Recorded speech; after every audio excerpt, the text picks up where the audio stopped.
Like they kind of were technical at one point and then they go into the leadership role and it kind of drops off, like that's very common with a lot of leaders in really any industry, probably, right? So how do you stay up to date on everything? Wow, that's a great question, and I don't know if anybody's asked that question in similar discussions, at least in the recent memory. I appreciate that question because to me, that's very much how I have evolved as a professional, as a leader, as a entrepreneur, and so on. I think learning is constant, in especially in this space, especially in the cybersecurity space today. You miss a beat, you're behind by years, and it's very hard to catch up. My approach has always been to really kind of put myself a little bit in an uncomfortable situation. So it forces me to constantly stay on top of it.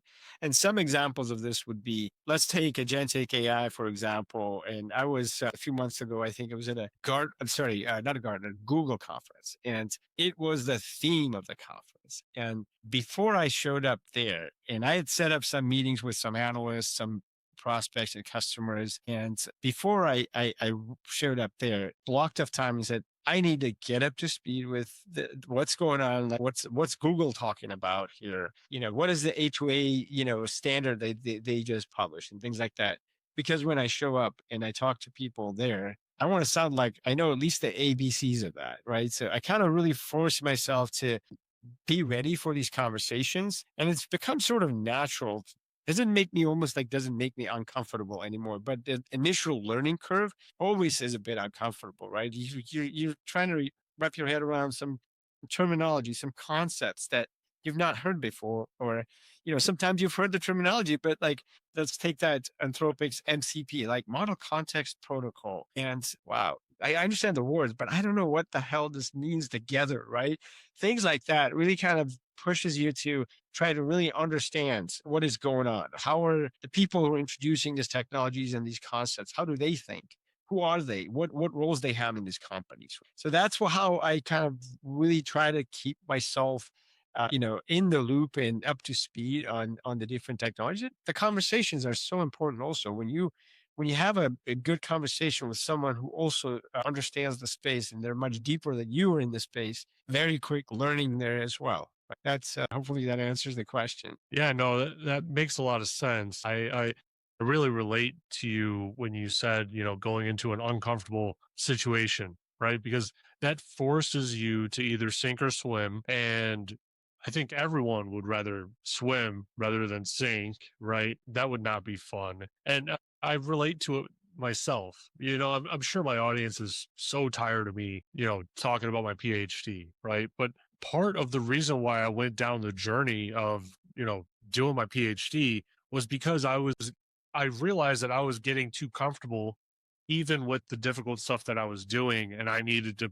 push myself, right? And I couldn't have done it maybe at a worse time in my life. I'm still going through it right now. But I mean, having two kids during your PhD, I got a 2-year old and a 4-month old, and it's like, it's insane. Like, what if I could go back and just smack the younger Joe, in the face and be like, what are you thinking about? Like, no, you're an idiot. Stop doing it like I would, because that is so stupid. But, again, there's some value when something is so difficult and there's so much pressure on it, right? That you have to come out on top. And I find myself, doing what you mentioned as well, right? When there's a meeting coming up that, I know I need to know these three things and I know one of them or I know two of them, right? Well, the other one, it's okay. Well, what did this person in this call write about it recently? Did they write anything about it?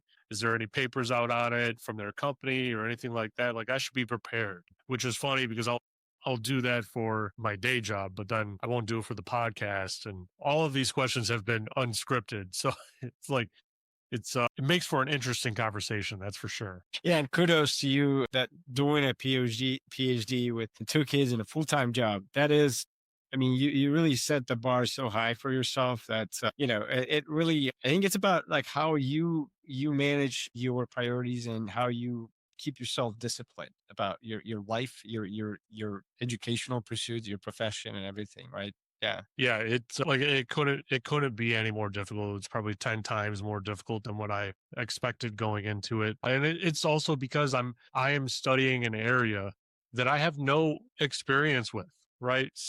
About two-thirds of it, I've never touched satellites before. I've never touched quantum encryption before. I know like the base foundation of the research, but it's like to put it on top of, the already extenuating circumstances is just insane. It also makes me learn quicker, right? Because I can't reread these papers 10 times like I used to be able to in my bachelor's or my master's. I don't have the time. I have a little kid that, I call a terrorist jokingly, but she is a little terrorist. And if I let her run around the house, unimpeded, like I'm going to come back and like the couch is going to be on fire or something, like that's just how she is. So like I have to use my time very efficiently, and very effectively. So I'm not revisiting these things. I get it, I consume it, I understand it, and I'm moving forward with the next topic.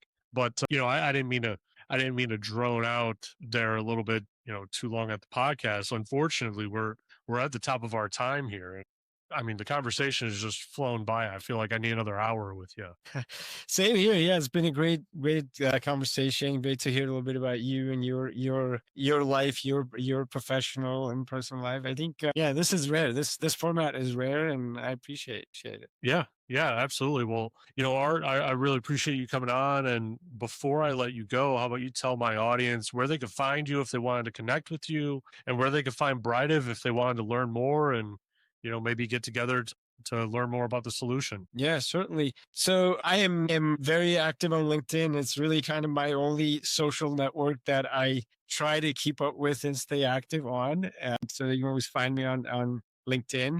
My email, Brightive email is art@brightive.com. And just a couple of words about Brightive and our mission today is really to make sure that we help the companies and the leaders at these companies manage their move to an adoption of modern technologies, and AI is one of the big ones. It's very challenging. And not all answers are already known yet. But Brightive is a company. We, as a company and a team, we are always there to be a partner. Our technology was built, and we have dozens of enterprise, very large organizations that we've already partnered over the past few years and helped them accomplish these goals, whether it was cloud adoption, public cloud, private cloud, and today AI.